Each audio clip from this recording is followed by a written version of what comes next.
All right, welcome back, everyone, to another episode, and the final episode, actually, for now, of Star Trek Discovery Fake Nerds Watch. This is going to be for episodes 6 and 7. We missed last week, holiday season, got busy, but we're doing both now. This is episode 6, Stormy Weather, and episode 7, But to Connect. I wrote it down this time. I remembered. I was prepared. With me, as always, is Downright Nerdies, Michael Karls. How are you, sir? Doing fine. Merry Christmas, Happy New Year, buddy. Merry Christmas, Happy New Year to you too. You know, I feel like we've known each other for, I think, 3-4 years, maybe. And something like that. Man, it's been fun. It's been a fun 4 years. Looking forward to another 4+. Yeah, man, it's been great. You reached out to us to do stuff when you started doing your podcast, and actually a fun fact for those of you who don't know. We go way back, and they've been doing this way longer than I have, but they were actually a big reason why me and my now wife decided to start podcasting, because of Fake Nerds. Well, there you go. If we would inspire one person, it was all worth it. And now you're the unofficial 6th member of the podcast. Hey, cool. I'll take it. That's what I say anyway. But before we get into the episode, Mike, I wanted to show you, because I don't know if you saw this, but on my Instagram, I posted that I started reading Star Trek. I did see that. Destiny. I did. Yeah. Book 1. Where are you at right there? Okay, so you just what, chapter 2 maybe? Chapter 3. 3. Okay. Yeah. I just did the flashback with Hernandez. And I'm back to 2381, and I really like it so far. This book is really cool. I had no idea what it was about. You know, I'm going to reread it as well, I think, because once you're done, I have a feeling you're going to want to talk about it, and I want to make sure that I'm up to date. It's been years since I've read it, but I love it. It's hitting a lot of beats that I love from Star Trek, which is like, it's set after Star Trek Nemesis, but then it goes to like Captain Hernandez of the Annex 02, and I'm like, oh shit, I love that character. I thought that was a super cool idea that they didn't get to explore a lot, and I didn't know that this had a lot of Borg, and I love the Borg. So yeah, I'm really enjoying this so far. So thank you for recommending this. Hopefully, I get through the other. They're actually right here. You can see it on the side of the screen. Hopefully, I could get through them all. Maybe we could try to convince Cookie to read them as well, and we can do our own. We could do a book club. Book club thing, yeah. Yeah, let's do it. All right, but that's enough of that. We're already nerding out about Star Trek, so why don't we get into the episodes? We'll do it one episode at a time. So first episode is Stormy Weather, episode 6. I want to know what you thought of this one. Okay, so at the moment that we're recording this, the mid-season finale, But to Connect, just aired a couple of days ago. So it's been about a week and a half since I watched Stormy Weather, and man, how forgettable that episode was, because I'm trying to think of everything that happened, and I'm kind of grasping at straws. So I mean, to be quite honest, these past 2 episodes I was actually quite bored. Interesting. Yeah. You want to know my take? You were complete opposite. I think these are the 2 of the best episodes Discovery has ever given us. There are moments. But all in all, I was quite bored with both episodes. Fascinating. All right, well, we'll get into it. Let's get into it. So Stormy Weather, they find out that the DMA, when it left the area that it was in, when it like transported from the area that it was in, it left a subspace rip. That the Discovery feels like they could go through and get some information about what happened, about what created it, where it's from, something like that. So we've seen this before in Star Trek. They go through subspace rips all the time. Absence of space. There's nothing, it's run of the mill. We're kind of led to believe that like Saru's like, I studied all the captains, Janeway, Picard. They did this, so I know what to expect. Turns out they don't, because something very wrong is in the subspace. It's eating subspace somehow, and eating everything in it, which is a pretty horrifying sequence with a dot that starts screaming as it's being disabled, which I was not too crazy about. Drones scream, I guess. Well, I don't think it's I don't think it's meant to be actually screaming because like Adira says it sounds like it's screaming. I think it's just supposed to be like faulty wiring happening. But it does leave a weird moment. And like this is like the bit that doesn't quite work for me in this episode is that like were we led to believe that this dot was sentient or that Zora felt this dot die? Well, dude, I'm just gonna throw this out there right now. The whole concept of Zora and the computer becoming sentient is, I think, the weakest point of this series. Oh, we are gonna have such a good discussion. I think so too. Yeah. Okay. Okay, that's off. Sorry, my heat kicked on, and I was like, "No fucking way!" The sun's like right here. Okay, so they're in the subspace rip. What was the B plot of this episode? It was Book and his dad. Right. Right. That's right. So they decide like they can't. They have a hard time. Panther. Yeah, kind of. They can't leave, and so they're like, okay, let's jump. Let's use the spore drive and let's jump out of here. That should be a way to go. But whatever's the spore, the mycelial network is also damaged in this place because whatever left. I don't think it's damaged. I think it's just it's in a different state of matter within the DMA. Because it's pretty much fine once. I mean, the mycelial network's still fine, but the ship itself obviously has damage that it gets repaired. But they have to. They're unable to jump out of it. Yeah, but Book tries, and what happens is that Book gets a surge of energy through him that makes him see his dad. And like I'll admit to thinking that was probably the weakest part of the episode. Like I like what they're doing with Book a lot in the season, and it's a complete opposite next episode. But what they did with Book in this episode, I was like, all right, I've seen this before. You're not really doing anything interesting with what this is. I mean, I think it's no secret that I thought throughout this season, I think Book's story arc, I think, was the most interesting. But I completely agree with you that this is the weakest part of Book's storyline. Yeah. We'll get into why the Zora thing upsets me, but I mean, yeah. But in regards to Book, yeah, it's a lot of. I've already seen this. Yeah, a lot of just stereotypical tropes, and it is very predictable.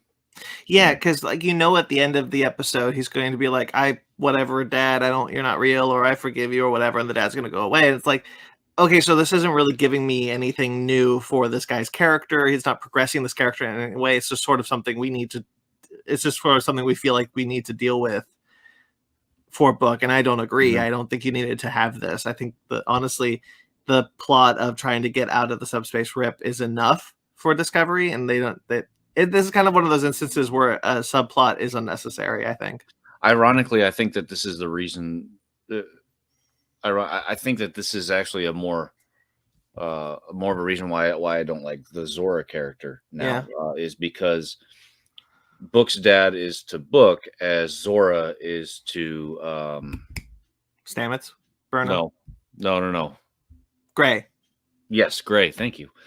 And to be quite honest, I mean, it takes away from everything that Gray's accomplished, and now all of a sudden we're focusing on the computer going through the same kind of issues that Gray's been going through, and I don't like how it takes away from the actual character. Sure, I guess I can understand that. I will say that I do like what they're doing with Zora quite a bit.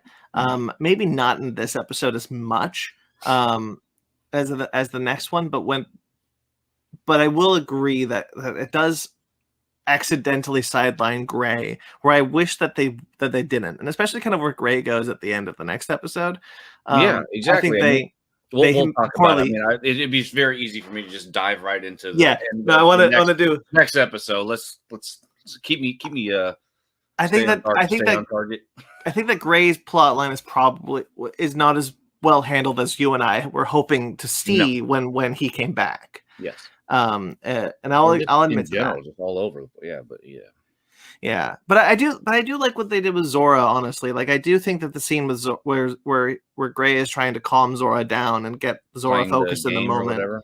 Yeah, and trying to not deal with all the noise. Yeah, there's also something to me that doesn't make sense in my head that a computer that's 900 years and more advanced than someone like Data is having an emotional type of crisis, and for some reason is finding it difficult to compartmentalize different and prioritize different objectives within their parameters or whatever, right? But Zora is not necessarily more advanced. It's just that she's different. But it's still a computer at the end of the day, right? Well, With all these sensors that are it? going through the entire. But that's the question. Like, is she a computer anymore? Like, is Data a computer? But I mean, Data's absolutely a computer. Oh, really? You think Data's Yeah, a computer? he's a computer, an individual computer. But we're always led to believe that that computers still maintain their core functions and capabilities as a regular computer, but in addition to all the other humanistic type of qualities. Sure, I'll only fight back with the fact that like the next episode clearly states she's no longer an AI. She's no longer a computer. She's a life form. But she still has the capabilities of a computer, right? Right, but she's a new flourishing life form that doesn't like. I mean, Data talked about it when he first came online, right? In Next Generation, he's like, yeah, when I first came online, I didn't know how to handle everything, all the information that I was going through, all the like sensory inputs, all that thing. It took me a while to get accustomed to my body, to talking to people, like to the things, because he was just put online. So I saw that as kind of a natural progression of like the Doctor, of Data. Like it's just another form of life that has just now reached its sentience that doesn't know quite how to handle its original programming and what it's becoming. So let me ask you a question. Do you agree with Stamets? Or do No. you agree with... I agree with David Cronenberg. And I always agreed with David Cronenberg. See, I more agree with. See, now that we're talking about this and having this type of discussion, I'm actually enjoying the Zora character more because it's sparking this type of conversation, right? Yeah, I mean that's what good Star Trek does. Right, exactly. Yeah. See, actually, and me, I lean more towards Stamets. Mm-hmm. Just because he brings up a lot of good points, like somebody who's just learning how to work with emotion for the very first time. It's going to be man, we're totally just skipping over Stormy Weather, aren't we? But no, let's talk about Zora as like a thing. Just make it all into just one big episode of just going back and forth. I want to talk about. Let's just talk about Zora then. Okay, we'll talk Zora and then we won't talk about that for the rest of the time. It'll take forever. But I think what happens. That's what I'm trying to say. Yeah, and I think Stamets brings up some good points, and I think that why don't we just talk about the next episode?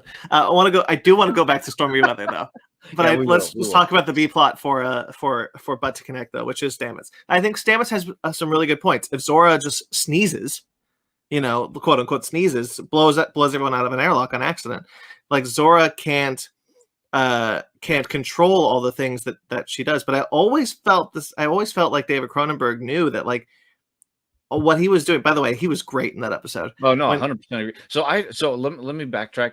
I did not like Zora's purpose in this season. It doesn't mean that I don't like the fact that it's becoming sentient at all. Yeah, does that make sense? Because it detracts so much from Gray, and the similarities between her and Gray. Or I keep calling Zora a her just because I think Zora does it. I think Zora would identify as a she, but I don't know for sure. So whatever. So since Zora's transformation is so synonymous with what Gray's going through with Gray's new body, it takes away from what Gray's character has accomplished, and I don't like that. Yes, but I'll agree on the same thing, Zora becoming sentient and having Starfleet, Burnham especially, deal with the implications of what do we do with this newly sentient being is very Star Trek. Yes, and I think that the idea that like Zora decides to herself that I could just not give them the information they need is terrifying. Like that is I think Stamets is like absolutely correct to be scared. I really appreciated the approach of like Stamets being like the only AI we've dealt with is Control from season 2, and I was like, yeah, that makes sense. David Cronenberg here has dealt with sentient holograms, data. Like we don't know what with the burn, the burn, like all the AI technology. Even like David Cronenberg is like, there's a rule against sentient AI being attached to starships, which is clearly a reference to the Doctor. Like obviously other holograms. I think it's more of a reference towards the androids that were in the beginning of Picard. That ended up becoming like all evil and destroying Mars and all that. I think that's more of a connection because Picard is still going on, right? I get that, but I think I like to think of it as the idea of like, oh, if a hologram became sentient, we just take him out of the ship systems, and because like the Doctor on Voyager, and I'm sure it's happened other times. Moriarty, is a good example. I like the idea that David Cronenberg is breaking this like 900-year long history of dealing with this type of AI, and knowing that not all AI turns out to be Control. Many AIs have turned out to be normal people who've served in Starfleet. But Stamets is scared because all his point of reference is only Control, and I thought that dichotomy worked very well. I did like I think the best part of the episode was the resolution with Zora as becoming like, all right, well, there's a way to satisfy both. If you fall under the parameters of and rules and regulations that Starfleet does, then yeah, okay, sounds good. And at least we are comfortable with knowing that, hey, all right, there's still a chain of command. Like even if you don't want to, give up these things, you still fall under the command of this captain of the ship. Yeah, and I also thought that worked out very well. I'm surprised at how well I've enjoyed Zora. Honestly, in episodes that I don't like, I enjoy Zora. But I will agree that the fact that it is taken away from Gray is a mistake. And that's what bugs me. Yeah, I get it. Let's go back to Stormy Weather, though. Yeah. So, Stormy Weather, there's not a lot about Stormy Weather that we can really talk about, because most of the episode is them trying to figure out how to get out of the rip, of the subspace rip. Yeah. There's no point of reference. And it's what it kind of reminded me of? That episode of TNG where they're in like some kind of weird void with no stars or nothing like that, and they send a buoy out, right? And then they're like, hey, that'll be our new point of reference. So they just fly away from the buoy, but then they end up like approaching the buoy. Yeah. You remember that one? Wasn't that was the face in the cloud guy? Yeah, the green guy. Yeah. It reminded me more of a Voyager episode where they go into a subspace rip and they meet a bunch of other ships that are there, and they form like their own little federation to try and get out. Oh, okay. Yeah. All valid reasons, because like this is a very Star Trek Next Generation episode, honestly. It's the closest I think Discovery has come. I say that this is one of the... I see it. I just didn't feel it as much. I get that. I will say that I think these are two of the best episodes Discovery has given us, especially this season. But I think they are pretty good Star Trek episodes. I think they're good Star Trek episodes, and they're great Discovery episodes, and that is a distinction that I think is important. Yeah, I keep on forgetting about that distinction, or just failing to just feel it, I guess. You see Star Trek in you see the Star Trek logos, but you don't see the Discovery bit where you're like, oh right, I gotta lower my expectations a bit. Yeah, I feel like Clint Eastwood was just sitting on his porch, just telling this new show to get off my lawn, kind of. A little bit. But I think there's still enough to enjoy, even for Star Trek fans. Because like even so, like if you're just like I like Discovery, I think Discovery is a pretty good show. All in all, but I wait for the times where they give us episodes like this, because I'm like, right, you can be a good show, you can do this, you just don't do it often enough. I sometimes just feel like, man, because they're trying so hard to reinvent Star Trek from the episodic type of things that we had during the golden age to now, where they keep on putting these antagonists and situations where there's so much of a threat, but and the stakes are so high. But at the same time, there are very few characters that I would still care less about if they ended up dying. Yeah. I wish there were more characters that we spent. I wish there were more characters that we spent more time with, like the chief engineer. And if anybody wants to hear about us talk about this on every episode, just look at every episode because we bring this up every episode. Yes, no, but that's true. Every episode, it is a problem because like Discovery focuses too much time and effort on the emotional weight of Burnham and not enough on the emotional weight of everybody else. And when they do talk about, when they do try to bring up the emotional weight of everybody else, we haven't gotten the character development with those characters to care about their emotional value. Yes, there's the three other bridge crew that we have in this episode. We see the hey, they're back. the blonde girl, the Detmer. Oh no, not Detmer. No, not Detmer. The one that sits behind the clear screen. Yeah, the three that sit behind different clear screens that have various. They're all behind clear screens. That we don't know what they. I think one of them is a communications officer. Sure. I think. Sure. Not sure. I think they all are in some degree, right? One of them science. No, none of them are science. They're all wearing gold. I don't know. I think one of them's communications though. Anyway, sure. I think when they showed up in this episode, because there's a whole bit where they're like talking to Saru, and I'm like, oh yeah, hey guys, what are your names? Because Saru has this bit with Ooshikan that I think is pretty good. I think Saru carries some good emotional stuff in Stormy Weather. The whole episode though is I'm trying to get out because a lot of the like development comes from Zora. But I thought the way that they decided to get out was really good, and I appreciated the kind of like Star Trek. Well, why don't we just get into the pattern buffer, and we'll just stay there until we're out of the ship. And Burnham's like, the captain's got to stay with the ship, and I think Burnham's actually a pretty good captain. Honestly, I was surprised that she. No, I agree with. I'll agree with that. I think she is. Like, I mean, obviously with her past in the first 3 seasons, we're just like, okay, she's gonna be this like hothead. Yeah, like a hothead, but not really like yeah, she's hothead. That's actually perfect. Like a wannabe Kirk, but not without the qualities that make Kirk a good captain. Yeah, exactly. But I think she's actually come into her own as a captain pretty well. Like I feel like she's more of a meld between Kirk and or maybe not a meld, maybe more of a transformation from a Kirk-esque type of character to like a Riker type of character. Who still takes risks, I think that she's more like Archer. Yeah, that's actually that's a good analogy. Yeah. Yeah, because Archer was very much kind of the roguish captain, but he was very much captain first. Like, this is my ship, this is my crew, and I'm going to protect them no matter what. But he still did things that were a little bit reckless. Mm-hmm.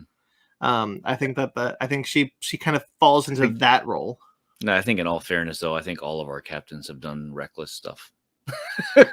Picard less so, but he's still done them. Certainly by his self-titled show. I can't wait till Picard. When does Picard come out? February, apparently. February. Oh, when this comes back. Yeah, February comes back. That's odd. I thought so too. Huh. We'll get into it at the end. I'll kind of run down what's next from Star Trek. So I think that there's not a whole lot more to say about Stormy Weather. Although other than I liked how it ended. I liked the kind of everybody's okay. Discovery's kind of damaged, and Zora piloted Discovery to safety. Everybody's okay again. I mean, except for that one poor set that fell out the air. Right. Oh yeah, that was wild. Again, the doctor. Wait, the chief medical. Yeah, the chief medical doctor, who I feel like we've never seen before in our life. No, we've seen her a few times. Have we? Because she was very forgettable. Because I mean, I would think like yes, because we needed the medical we need to have people with roles on the ship.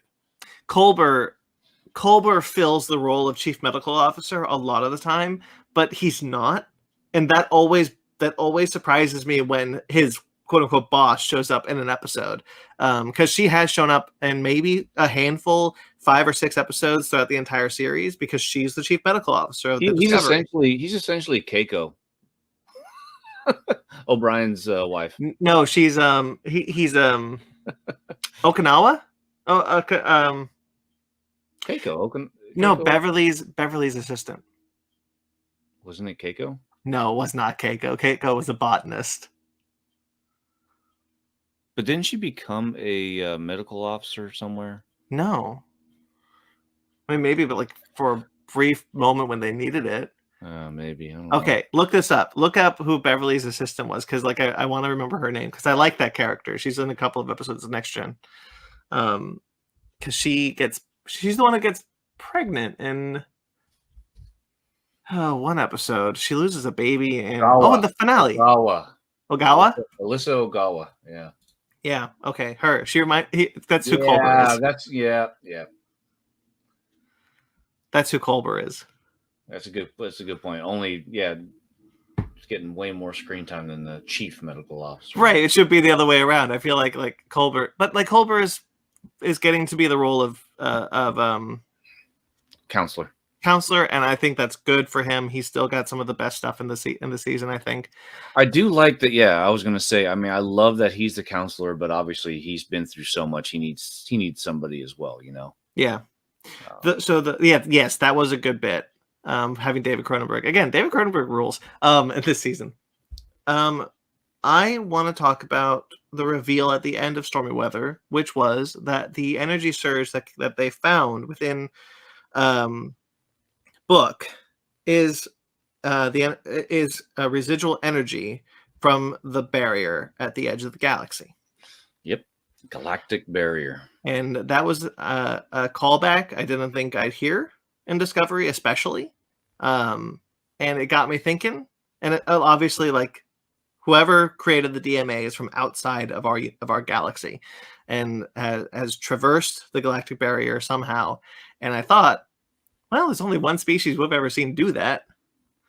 And I'd be kind of jazzed if it's actually them. I don't think it will be, but it'd be kind of cool. Do you know who I'm talking about? No. I believe that they're called the Kelvins. They're from the original series. Yeah, I know who you're talking about now. They had this belt that demoisturized people into blocks of things. You know what? I got a book about them. There's a book here that I thoroughly enjoyed called Star Trek Waypoint, which was about there they are. Whoops, I lost it. Which was various stories set within the Star Trek canon, and we talk about Kelvin, Kelvan. Yeah, in the comic book form, they look like this. Yeah. So, okay, no, continue. I lost my train of thought. No, it's cool. So they're the only species we've seen from outside of our galaxy, and we haven't seen anyone since the original series. I don't know if it would be them or if they're going to explore someone else. Man, they look so much like humans. It's so crazy.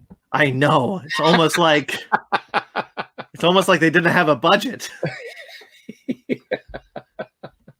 I think they're supposed to be I think the idea was that they put like a human shell on or something. I don't remember.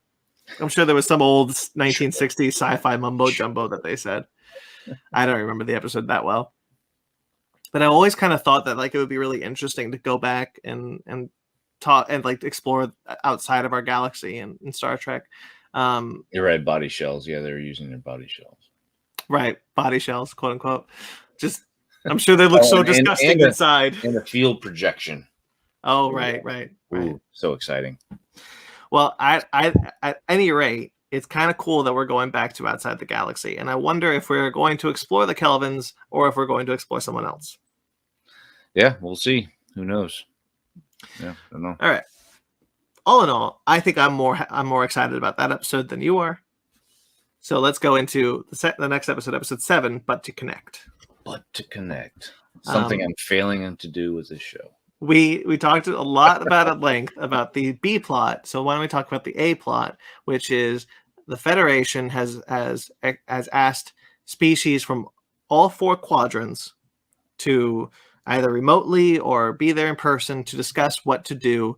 Now that we know that they are from outside the galaxy, do we do first contact or do we attack? Do we look at this as an attack or do we? And honestly, And I liked it. I thought it was fine until they decided, hey, we're gonna make it a boyfriend girlfriend thing too, and we're gonna we're gonna have them butt heads. Like, okay, I knew this was coming though. yeah, everyone knew it was coming. I was just hoping it wouldn't. I knew it was coming, and honestly, I thought that was well done. This is something that I didn't like in the last episode with Book's arc, but I liked in this episode with Book's arc. Because with Book, having to deal with the fact that, like, you know, he so strongly believes that we need to destroy this thing. First contact protocol be damned. I know that. Right, but now but it's not about knowing that. It's about putting Burnham and Book into the position of speaking those morality plays that we're so familiar with Star Trek. We already knew that was going to happen though, with or without their little speeches. Well, yeah, but like we get to see it. Like you can't just go unspoken for a whole season and just be like, well, see that was you Willikers. That was wild. No, I see. I think it would have had the opposite. Like I would have seen her vote for it, and then Book looking at her like, what? That's all I really would needed. I didn't need all this like, oh, it felt like forced emotional dialogue. I'll admit to it being forced because Burnham technically shouldn't be there. It should be Admiral Vance. By the way, too little Admiral Vance in this season. I'm not happy about it. Where is he? Is he filming something else or what?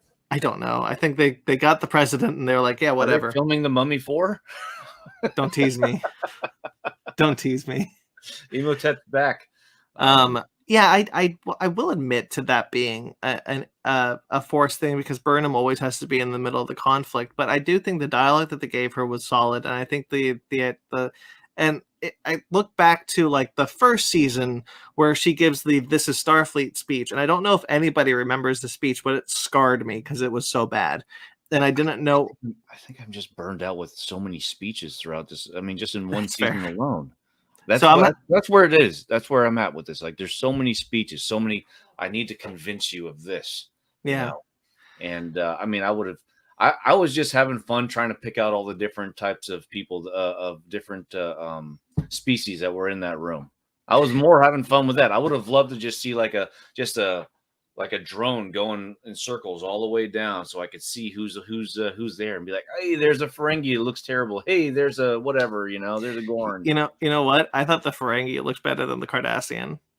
I thought. Oh, that Cardassian. The Cardassian's terrible. What the hell? When I saw the Cardassian, I was like, what did you do? Still haven't seen Klingons. No, we haven't seen Klingons. We haven't seen. Oh, I don't know if there were. We saw Andorians. Saw Andorians. We saw. I'm sure Tellarites were there. Humans were present. Did we see any of those bug things that were in Enterprise? No, I don't think so. No, we didn't. But I saw there were a couple like bug. We haven't seen them since Enterprise.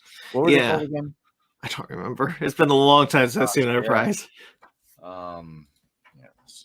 Yeah, I do kind of wish that we got a little bit more of seeing some of these species because we got a lot of like new species. Zindi, you were talking about the Zindi. But the Zindi are 5 different species, right? So there's like the primates, the insects, the water ones, all that.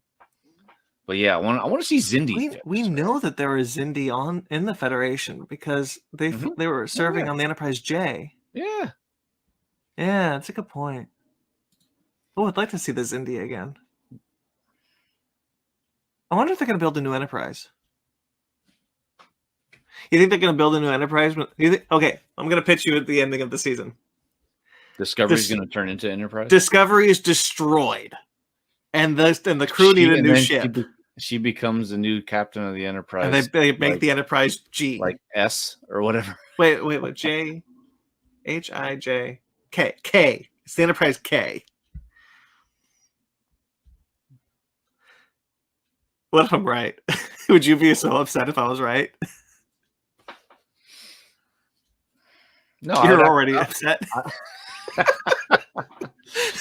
Oh gosh, whatever. I just want her to just retire on some like RV in the middle of the desert. I understand. Don't bring up that stupid RV.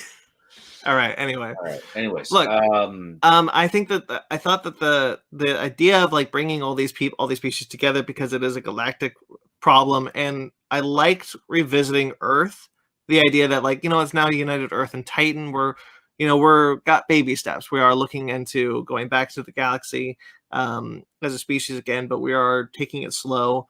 And I like that the president makes a sense of like I would love to have Earth back in the Federation, like having that that would go a long way of man, having a founding I'd member. love to have just an episode or two, or even like a mini series of just the president and like the political aspect, like a West Wing type, but just within the Federation, all these other types of governments Yeah, from around the species, around the galaxy. I I think that'd be just fun, you know. I don't think a miniseries would work, but I'd be totally down for an episode. Yeah, I mean, yeah, maybe miniseries is stretching it, but just I'd like to see just like a straight like political mind game kind of show. That I think would be kind of fun. You could do a whole episode of how she's trying to work getting Earth back into the Federation, because we didn't see the legwork with Navarre, but we could see the legwork with Earth. If we got that minus Michael Burnham, that'd be perfect. Oh, well, she could be in there because she's the main character. She has to be in there. And, I mean, it's not like the old days where like Picard doesn't need to be in an episode. Yeah, right. Yeah, I think that I do honestly believe that the episode worked well, especially when like the Ryzen shows up. I always forget the guy's name, but when he shows up and he's like, "Look, I've got a thing that will destroy this thing," and they said and they mentioned like what you're explaining. It sounds a lot like an isolytic weapon, like an explosion that will damage subspace. And they're like, "Well, yeah, but like we'll destroy this thing," and it's like. It's banned by the Khitomer Accords, which the Federation is still bound by the Khitomer Accords. And that makes me believe that the Klingons are still around. They'd have to be. Otherwise, those Accords are null and void. Yeah, exactly. So, well, it's also the Khitomer Accords are also the reason why the Federation can't make cloaked ships. Yep. And so after all these years, they're still bound by those Accords, which means the Romulans are still involved, the Klingons are still involved. It is a little... The Romulans, I think that they're now part of... Navarre. So it's right. Navarre now. But it is a little strange that the Khitomer Accords would be mentioned and the same. Like I feel like it's just the isolytic weapons being a problem, because it would be like it's a weapon of mass destruction in Star Trek, right? It's something that will permanently damage subspace. It's something that will cause irreparable damage to anything. Like it's like a nuclear bomb. Yeah.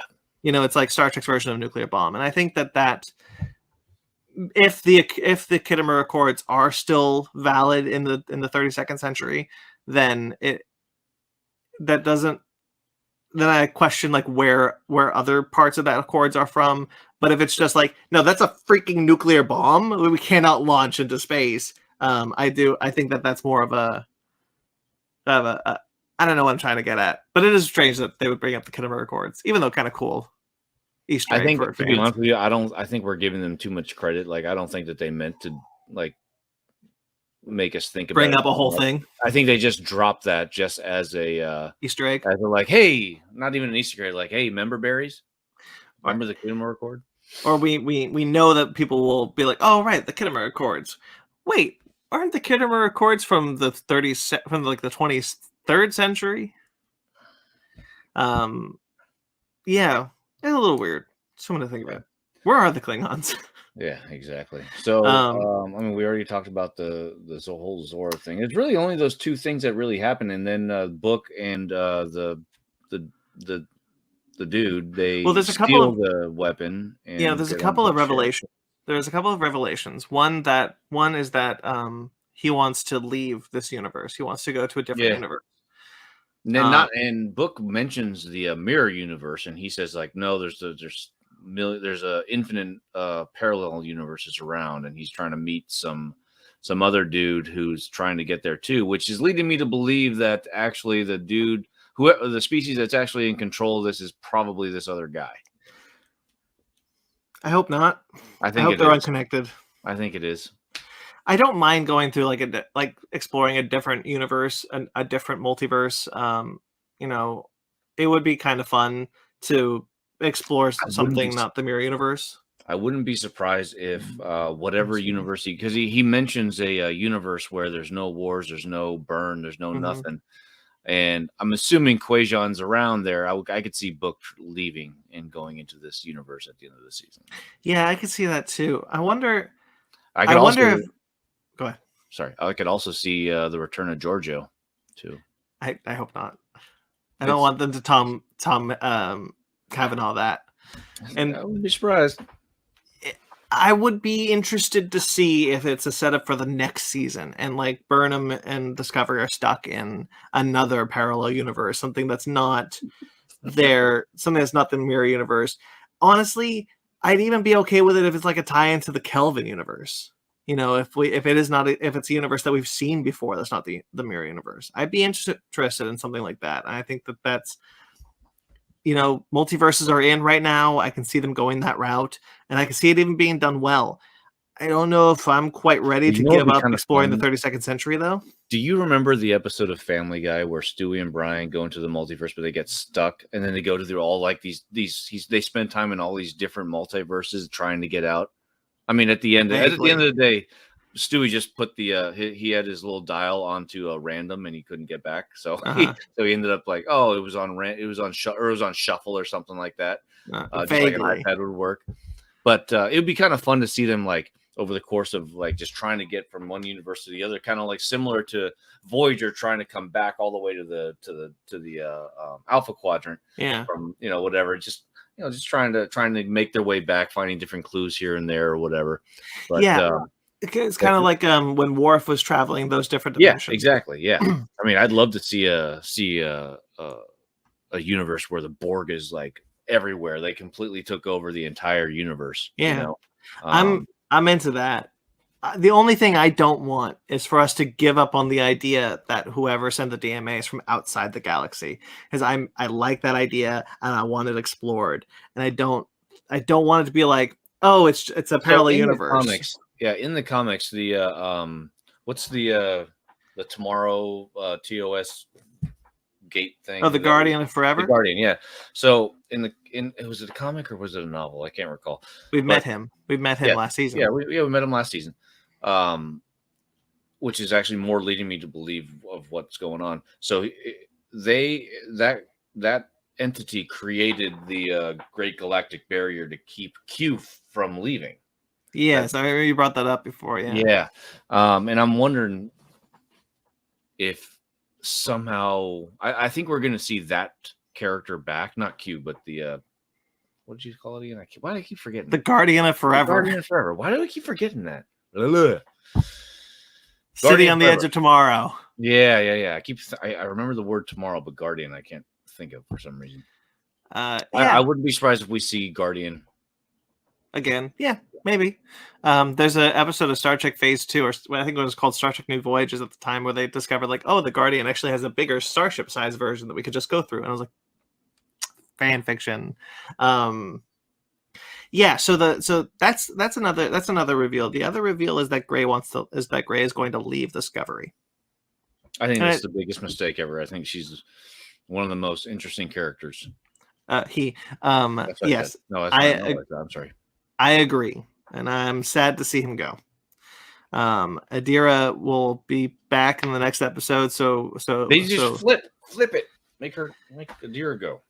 Yeah, I don't dislike Adira. I think that when Adira and Gray show up in the conference room with Culber and Stamets, and they're like, we want to talk on Zora's behalf. I think that was a bit much. I didn't need that. I don't think they serve any purpose in the argument for or against Zora. They just kind of make these weird straw man arguments of like, well, we're different. What makes us different? And it's like, well, it's not the same, because this is a new life form, and you guys aren't technically new life forms. You're just a different evolution of life forms we've already met. Of people and consciousness we've already met. Like, this is a new budding consciousness, and so like that's kind of where I rubbed up against the B plot, even though I did really enjoy the back and forth between David Cronenberg, who I cannot remember his character's name, and Stamets. Kovich. Thank you. I think Kovich, David Cronenberg, is awesome in this episode. And I was happy to see him for more than 5 minutes. Yeah, he was good. He was good. And I really would love to explore more of what Starfleet is, like other ship. I mean, we've talked about this a lot. I just keep on talking about it. It's the one thing that Discovery's not giving you. Yeah, Discovery's the only ship. I guess that's why they call it Discovery. Well, yeah. I mean, they talk about how there are other ships that there are obviously other ships as we don't foresee them. I would like to see more of the 32nd century. I would like to see more starships. I'd like to see more characters, but we're stuck with what we're stuck with. And honestly, I think given those parameters, these last 2 weeks gave us some pretty good Discovery episodes. Sure. Shrug. Just, yeah, I guess so. Dude, I mean, still overall, man, I'm still big picture. It's a very forgettable series for me. Like seasons 1 through 4, it's very forgettable. Yeah, I'm curious to know what's going to happen next. I'm still curious, and I think this mystery of the DMA is far more engaging than the burn ever was.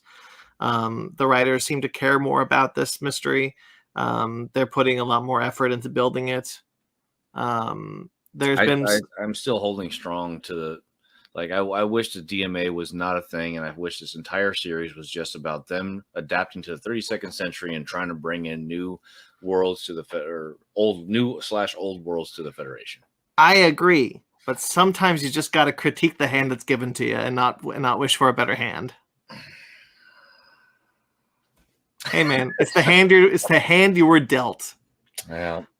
I do think that the season is doing a lot of legwork when it comes to other characters such as Stamets and Culber. I'm really enjoying them this season. There is while we do see a lot of Burnham, there's much less than we've seen in previous seasons. Yes, and I appreciate that. I'm glad that we're getting more of various characters. I do appreciate them trying to make those other bridge characters. It's just it's not enough yet. And I hope by the end of the season I change my mind. I'm like, yes, finally we have characters, we know their names, we know their roles. Great. I don't believe that, but I do think that they are attempting it, and I appreciate the attempt. I am bummed that Saru is not he's been next to useless this entire season. Yeah, he's not really doing a whole lot. Nothing at all. There's that one little bit of him and like that little romantic thing he's got with the president. Oh, I thought that was so cute. Yeah, I thought that was so cute. It was kind of useless. I mean, unless it kind of something happens later on, but I like them together. I think they're adorable. There you go. All right. Well, me and the curmudgeon are gonna go. I think that's enough for this. I don't know if I have much more to say. All in all, though, I was very positive going out of this half of the season. You were not. So coming up though, for Star Trek Prodigy is going to start again soon, and I believe next week, even. Neither of us we're not doing this on it, and I think it's an okay show. But I've only seen the first half of the first episode, so. Yeah, but I'm sure it's got its fans. So for those of you who are watching this who also watch Prodigy, there you go. That's when it's coming. Discovery comes back February 10th, so we'll be back probably with another episode of this shortly after that. Maybe he'll have changed his mind. Maybe I'll have changed my mind. Who knows what'll happen in a month? And Picard is also in February. So I don't know if we're getting 2 episodes of Star Trek a week afterwards, or if they're going to try and match the end, because there's more than 4 episodes left of Discovery. Oh my God. What would you do if the cause of the DMA is Picard trying to make his way back? Is Picard like stuck in some kind of weird time thing that's destroying the galaxy, and he ends up in Michael Burnham's time? Look, you joke, but what have I been talking about the time war, bringing back all the characters? Oh boy! What have I been talking about? Yeah, I don't think that's there's no specific date for Picard season 2. No, it's just February. Yeah. There's episode 8 returns, so 8, 9, 10, 11, 12, 13. There's about, how many is it? 6 episodes left of Discovery. Yep. I guess Picard might air at the same time, or they might just delay Picard a couple weeks to have that go on. So we'll see what the actual date is. We're going to have 2 concurrent series going at the same time. And we still don't know when Strange New Worlds is coming. It's this season. It's this year. But I don't know when. I'm excited for Strange New Worlds. It'd probably be later on. I mean, I can't see them putting out all 3 of these at the same time. Yeah, that'd be a little weird. And then Lower Decks, I think season 3 is probably supposed to come out at the end of the year. Yes, the best Star Trek out there. Yes, let's watch it. I'm ready. There you go. You perked up all of a sudden. So that's a good place to end it. That's on a high note. So stay tuned for more Star Trek from us. Cookie will be back. Maybe he'll balance off maybe he'll be more of a balance between his curmudgeoniness and my hopeful, optimistic youth when it comes to Star Trek. So that's that. So, Mike, where can I find you? You find me at the Downright Nerdy Podcast on IG and YouTube. That's where you can find me. Very cool. So you can find the Fichtner Podcast. We are currently on hiatus still. We are coming back this weekend. However, on the 9th, we are coming back with a new episode of we're gonna do our top 10 of 2021. We do this every year. It's just kind of a top 10 list. You've seen other podcasts do them. You know what the deal is. That's going to be exciting, I hope. And then we're off to the races from there. We're back for full swing. There's Basement Arcades are coming out right now for Mortal Kombat X. We did that. We recorded those a while ago. Hawkeye is done. I don't know when or if we are going to do another Fake Nerds Watch. So stay tuned. We'll keep you guys updated. There is Basement Arcade Pause menu. That's going to come back in probably another week. And then the Animation Station and Fake Nerd Book Club. They come back when they come back. It's tough with everyone's schedules right now. So we'll see. And otherwise, you can find us on Fake Nerd Podcast on all the social medias, fakenerdguys@gmail.com. We got a Patreon. We got a TeePublic. Please support us. We greatly appreciate all the support there. And that's that. I'm at BT McClure on Instagram and Twitter. Mike? I am at Downright Nerdy Podcast on Instagram. And Nerdy Downright on Twitter. I'll never let you forget. Sure. Thank you. Until next time, next month, live long and prosper.